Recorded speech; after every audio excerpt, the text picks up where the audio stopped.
CSIR CRRI JSA 14 मई second shift के question है।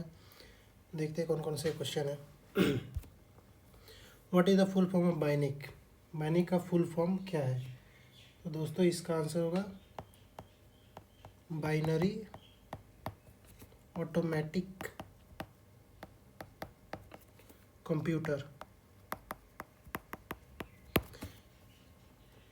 ये जो है दोस्तों सबसे पहला कंप्यूटर है जो कि लगभग 1940s में बना था यूएसए के द्वारा। बात करें दूसरे क्वेश्चन की, बाइनरी टू डेसिमल नंबर 39 जो है इसको डेसिमल से बाइनरी में करना है। तो जैसे ये होगा 39, इसको करने के लिए 2 से डिवाइड करेंगे, 2 से डिवाइड करें तो 19, 1% बन जाएगा तो एक यहाँ आ जाएगा। फिर 2 से करें 2 9 जा 18, एक बच गया। फिर 2 से करेंगे 2 4 जा 8, फिर एक बच गया। फिर 2 से करेंगे 2 2 जा 4, 0 बचा। फिर 2 से करेंगे 2 1 जा 2, फिर 0 बचा। 1 है तो 1 का करेंगे 2 से तो ये 1 आएगा। अब इसको लिखते हैं कैसे, नीचे से लेकर ऊपर तक लिखते हैं यानी कि 1 0 0 1 1 1। बाइनरी सिस्टम जो होता है दोस्तों वो कंप्यूटर का लैंग्वेज होता है। जो कंप्यूटर जो होता है वो बाइनरी में ही करता है, यानी कि 0 और 1 में ही कोई भी चीज़ सीखता है। जस्ट लाइक कि मान लीजिए आपको कोई कुछ कहता है तो आप सिर्फ उसका आंसर जो है हाँ या ना में आंसर देते हैं, उसी तरह कंप्यूटर का है। अब बात करते हैं Gandhi Sagar dam is in which state? Gandhi Sagar dam कौन से स्टेट में है? तो यह जो है एमपी का है, यानी कि मध्य प्रदेश में है। अब दोस्तों ये जो है किस रिवर पे बना हुआ है? यानी कि चंबल रिवर पे बना हुआ, चंबल रिवर। और इम्पोर्टेंट डैम्स की बात कर ले जो चंबल रिवर पे बने हुए हैं, तो एक है गांधी सागर डैम जो कि एमपी में है, और ये राजस्थान में भी है थोड़ा सा, क्योंकि राजस्थान और एमपी के बॉर्डर पे। फिर एक राणा प्रताप सागर डैम, ये होने वाला है राजस्थान में। फिर जवाहर सागर डैम, जवाहर सागर डैम ये भी आपको राजस्थान के कोटा में है। फिर एक है कोटा बैरेज, कोटा बैरेज ये भी राजस्थान का है। अब है दोस्तों अपर सियांग हाइड्रो पावर प्रोजेक्ट जो है उसका लोकेशन क्या है, यानी कि कौन सा स्टेट में है?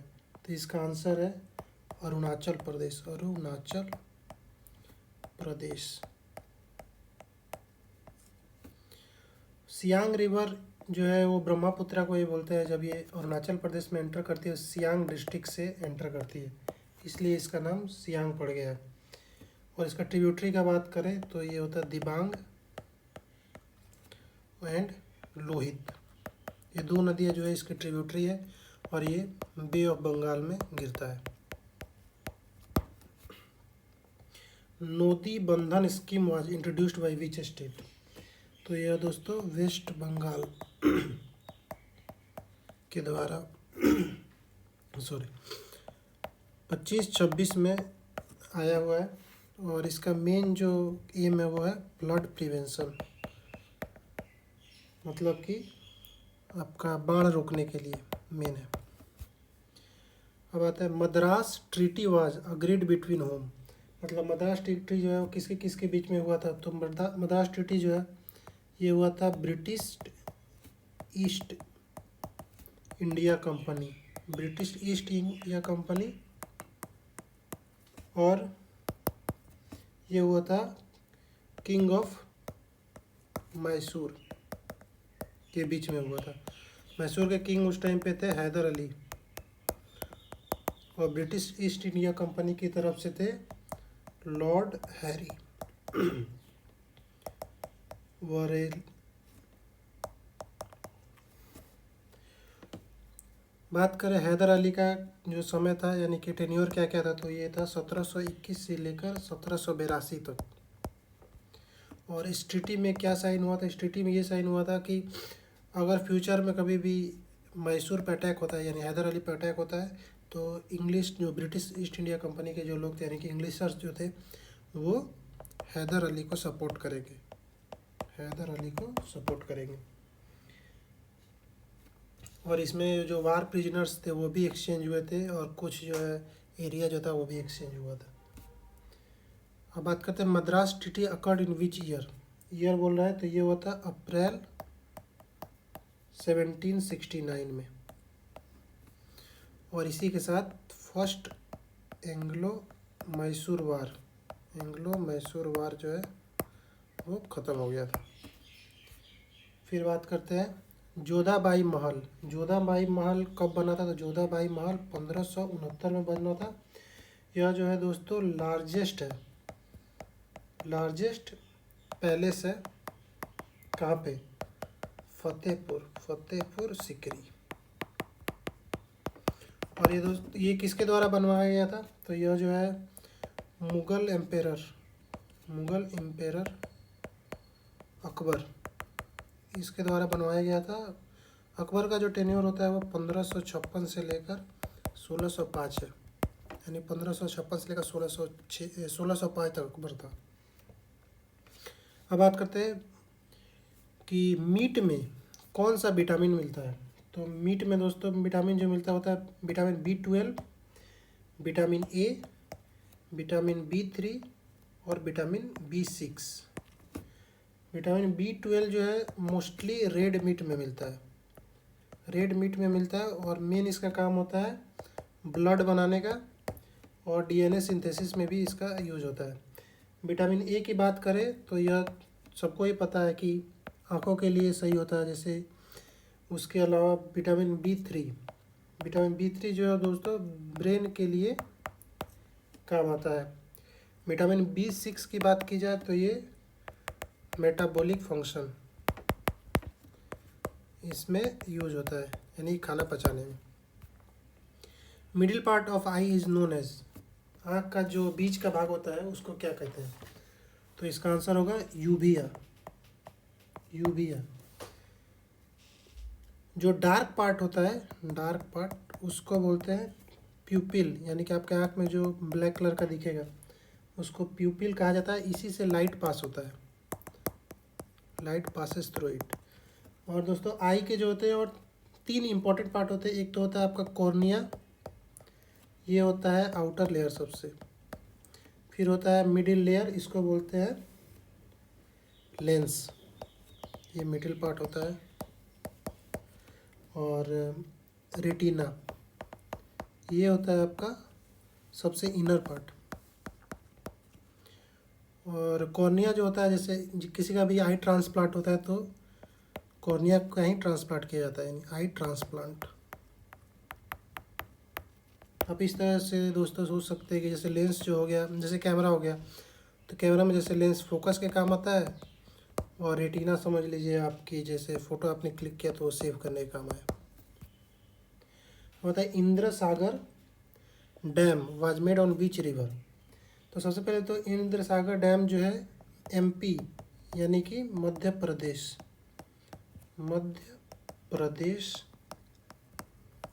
में है, और ये जो है नर्मदा रिवर पे, नर्मदा रिवर। एक दो नर्मदा रिवर का डैम देख लेते हैं जो इम्पोर्टेंट है, जैसे कि सरदार सरोवर डैम, ये जो है गुजरात में, सरदार वल्लभ भाई पटेल से आप इसको याद रख सकते हैं। फिर है ओमकारेश्वर डैम, ये आपको MP में मिलेगा। फिर है इंदिरा सागर डैम, जो कि क्वेश्चन में पूछा हुआ है, ये भी MP का ही है। उसके अलावा है बारगी डैम, इसको रानी अवंती डैम भी बोला जाता है, यानी रानी अवंतीबाई डैम भी इसको बोला जाता है। बात करते हैं which river passes through Thar desert, यानी थार डिजर्ट से कौन सी रिवर पास करती है, तो इसका आंसर होगा लूनी। यह दोस्तों सबसे लार्जेस्ट रिवर है थार डिजर्ट की, और इसके बारे में बात करें इम्पोर्टेंट क्यों है ये, तो ये इकलौती ऐसी रिवर है, आप सोच लो जैसे थार है, इतनी गर्मी होती है, वहाँ पे एक ऐसी रिवर है जो जो कि आपको सीजनल रिवर है, तो इसका इम्पोर्टेंस आप समझ ही सकते हैं। लेकिन सबसे बड़ी बात यह है कि इसका पानी जो होता है सॉल्टी होता है, यानी खारा पानी होता है इसका। और ये आगे जाके रन ऑफ कच्छ यानी गुजरात में ये गायब हो जाती है। और ये शुरू होती है पुष्कर वैली से। पुष्कर वैली से ओरिजिनेट होती है और रन ऑफ कच्छ में जाके ये एंड हो जाती है। बात करें बैटल ऑफ प्लासी कौन से साल में हुआ था, तो बैटल ऑफ प्लासी हुआ था 23 जून 1757 को। किसके किसके बीच में हुआ था, ये हुआ था ईस्ट इंडिया कंपनी, जिसको लीड कर रहे थे रॉबर्ट क्लाइव और सिराजुद्दौला के बीच में हुआ था। सिराजुद्दौला को लास्ट नवाब ऑफ बंगाल भी बोलते हैं। और सिराजुद्दौला के साथ फ्रेंच भी थे। ये जो दोस्तों है battle of Plassey Indian politics में टर्निंग पॉइंट की तरह है, क्योंकि इसमें जैसे ही ईस्ट इंडिया कंपनी जीती, उसके साथ ही पहले तो वो ट्रेडर्स बन के आए थे, यानी कि व्यापार करने के लिए आए थे, लेकिन इस जीत के साथ ही वो लोग रूलर बनने के लिए चले गए, यानी कि रूलर बनना शुरू हो गया, यहीं से उनका राज शुरू हो गया था। बैटल ऑफ तराइन किसके किसके बीच में हुआ था, तो बैटल ऑफ तराइन जो हुआ था सबसे पहले तो ये हुआ था 1191 में। और किसके किसके बीच में हुआ था, पृथ्वीराज चौहान और मोहम्मद गौरी के बीच में हुआ था। और पहला जो बैटल हुआ था ये 1191 में हुआ था, जिसमें कि पृथ्वीराज चौहान की जीत हुई थी। और दूसरा जो हुआ वो एक साल बाद ही, यानी 1192 में हुआ, जिसमें गौरी की जीत हुई थी। अब आया था एक क्वेश्चन, नेशनल पार्क इन केरला का नेशनल पार्क कौन है, तो इसका आंसर होगा मथिकेतन 16 नेशनल पार्क। इसके अलावा नेशनल पार्क देखा जाए वहाँ पे कौन कौन से हैं, तो एक है इराविकुलम नेशनल पार्क। उसके अलावा एक है साइलेंट वैली नेशनल पार्क, ये जो है आपको नीलगिरी हिल्स में मिलेगा, नीलगिरी हिल्स। उसके अलावा है पेरियार नेशनल पार्क। फिर है अन्नामलाई टाइगर रिजर्व, ये भी आपको केरला में ही देखने को मिलता है। ब्लड प्रेशर जो है किस ग्लैंड से रेगुलेट होता है, तो ब्लड प्रेशर जो है एड्रीनल ग्लैंड एंड हाइपोथैलेमस इसके थ्रू कंट्रोल होता है। फिर है बैटल ऑफ इम्फाल, ये कौन से साल में हुआ था, बैटल ऑफ इम्फाल इसका आंसर होगा 8 मार्च 1944। इसमें ब्रिटिशर्स की जीत हुई थी।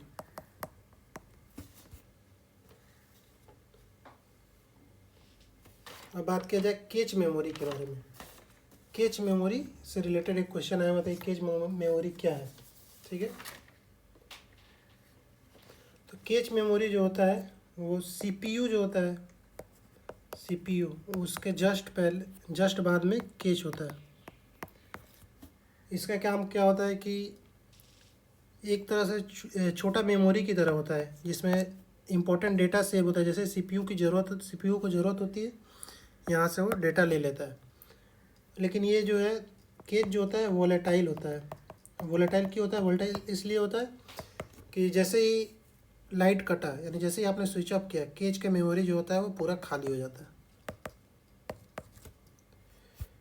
अब बात किया जाए कंप्यूटर सिस्टम सॉफ्टवेयर वर्क, मतलब सॉफ्टवेयर का काम क्या होता है, तो सॉफ्टवेयर का काम जो होता है कि कंप्यूटर का जो बेसिक फंक्शन होता है, उसमें हेल्प करता है ताकि हार्डवेयर और सॉफ्टवेयर दोनों साथ में मिलकर काम कर सकें। बात करते हैं Sitara scheme was introduced by which state, तो सितारा जो स्कीम है वो बिहार के द्वारा इंट्रोड्यूस किया गया है 2023 में। और इसका मेन पर्पस था कि ट्रांसजेंडर्स को लीगल एक्सेस देना। Oldest mountain range of India, इसकी बात की जाए तो इसका आंसर होगा अरावली। और अगर न्यूएस्ट की बात की जाए तो वो है हिमालयाज। अरावली जो है वर्ल्ड का सबसे ओल्डेस्ट फोल्ड माउंटेन है। वो इसका इतना इरोजन हो गया है कि अब वैली की तरह दिखता है। और अरावली के बारे में थोड़ा डिटेल बात की जाए तो ये गुजरात से लेकर दिल्ली तक फैला हुआ है, जिसमें आपको राजस्थान और हरियाणा भी आते हैं। इसका हाईएस्ट पीक जो है वो होता है गुरु शिखर, जो कि राजस्थान में है। Which award was given to PR Sreejesh. PR Sreejesh जो सबसे पहले इनका नाम देख लेते हैं कि पूरा क्या होता है। इनका नाम होता है पराट्टू रविंद्रन श्रीजेश। ये जो है फॉर्मर हॉकी प्लेयर थे, अभी जो है हाल में कोच बन गए हैं। और इनको जो है 2025 में है पद्म भूषण अवार्ड मिला है। और इसके पहले इनको 2021 में मेजर ध्यानचंद अवार्ड मिला है, ध्यानचंद। उसके पहले 2017 में इनको पद्मश्री मिला है और 2015 में अर्जुना अवार्ड से सम्मानित किया गया।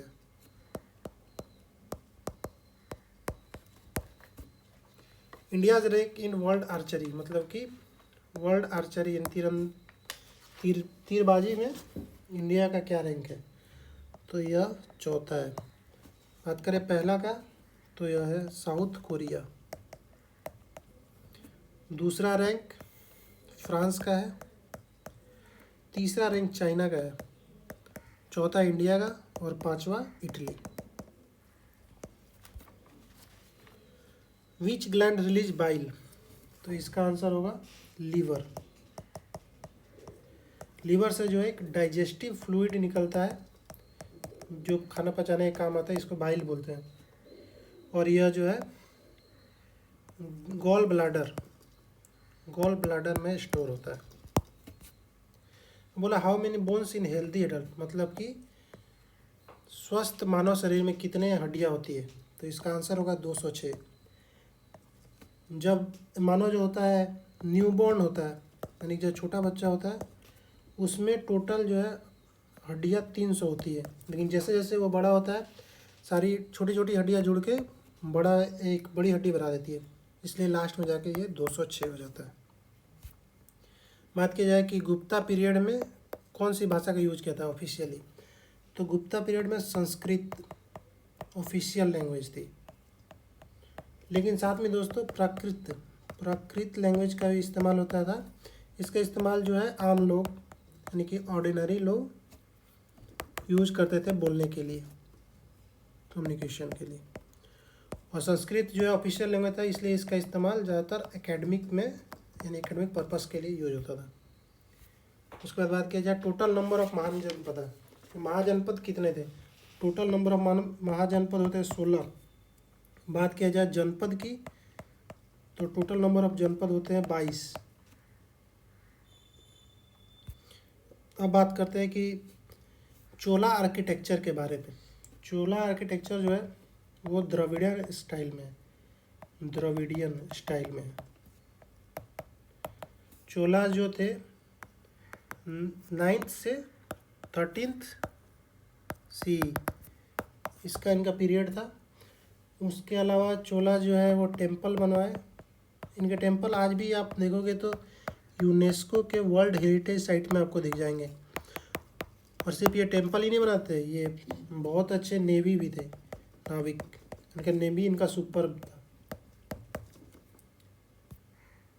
फिर है Shri Hind dam located in which state, तो श्री हिंद डैम जो है वो पंजाब में लोकेटेड है।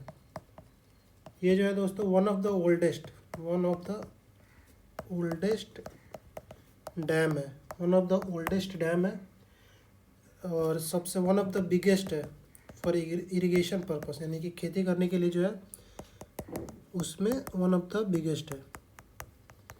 और ये 1882 में बना था।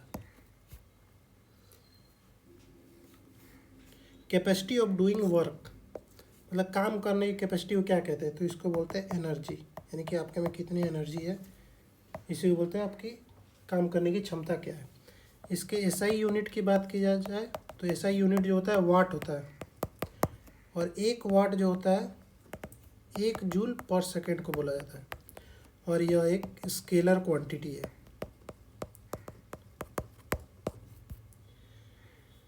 अब बोलता है कि एटॉमिक नंबर 6 पे कौन सा एटम आता है, तो एटॉमिक नंबर 6 पे जो कार्बन आता है।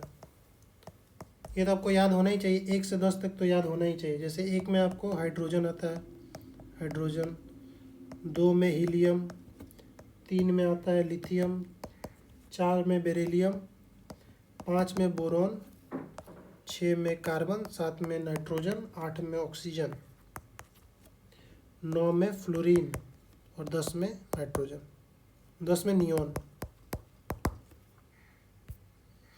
डीपीएसपी जो है वो किस पार्ट में है, तो डीपीएसपी जो है पार्ट 4 में है। आर्टिकल की बात की जाए तो आर्टिकल 36 से 51 डीपीएसपी के बीच में आता है। और ये जो दोस्तों है नॉन जस्टिसिएबल है।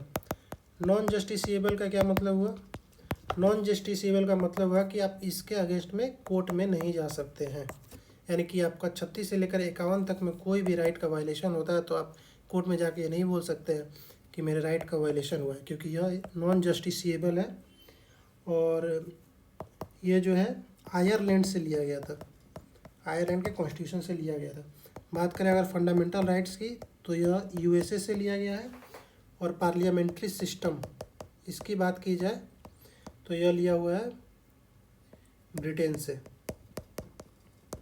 बात किया जाए अमेंडमेंट्स की, अमेंडमेंट्स यानी कि आर्टिकल 368 हो गया, या फिर राज्यसभा का जो मेंबर है उसका इलेक्शन हो गया, ये सब जो है साउथ अफ्रीका से लिया हुआ है, साउथ अफ्रीका। अब बोला minimum age to become president, मतलब प्रेसिडेंट बनने के लिए आपका सबसे कम आयु यानी मिनिमम एज क्या होना चाहिए, तो मिनिमम एज 35 ईयर्स होना चाहिए।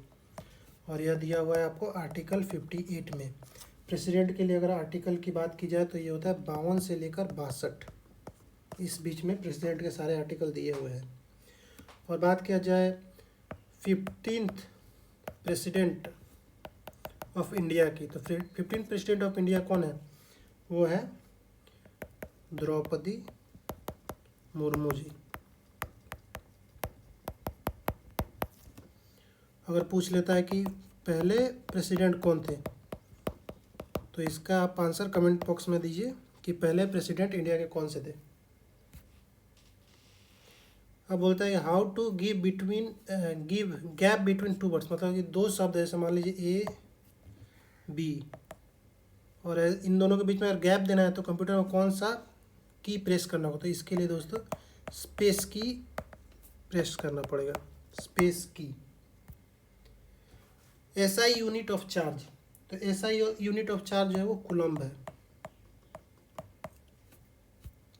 फिर है नाथुला पास, ये कहाँ पे है, तो नाथुला पास जो है वो सिक्किम में है, सिक्किम। कुछ और फेमस पास की बात किया जाए तो जैसे हो गया रोहतांग पास, रोहतांग पास, या फिर हो गया आपका सिपकिल्ला पास, सिपकिला पास, ये दोनों जो है ये हिमाचल प्रदेश में है। फिर है जोजिला, जोजिला पास, जोजिला पास कहाँ है आप कमेंट बॉक्स में ज़रूर बताइए इसको। जोजिला पास जो है वो लद्दाख में है।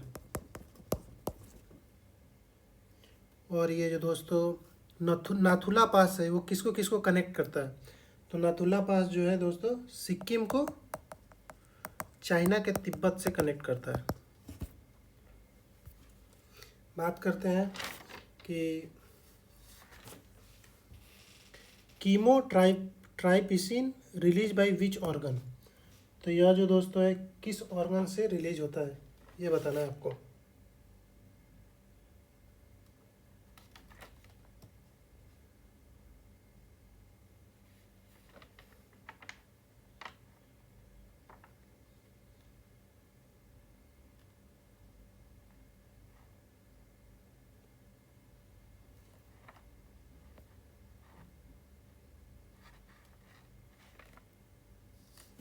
तो कीमोट्राइप्सिन रिलीज होता है वो किस ऑर्गन से होता है? ये होता है दोस्तों पैनक्रियाज से। पैनक्रियाज से रिलीज होता है। और बात किया जाए NH548, इसके बारे में क्वेश्चन है बता था। तो NH548 जो है वो महाराष्ट्र में है। और ये फेमस क्यों है? क्योंकि ये शॉर्टेस्ट नेशनल हाईवे है। Shortest national highway.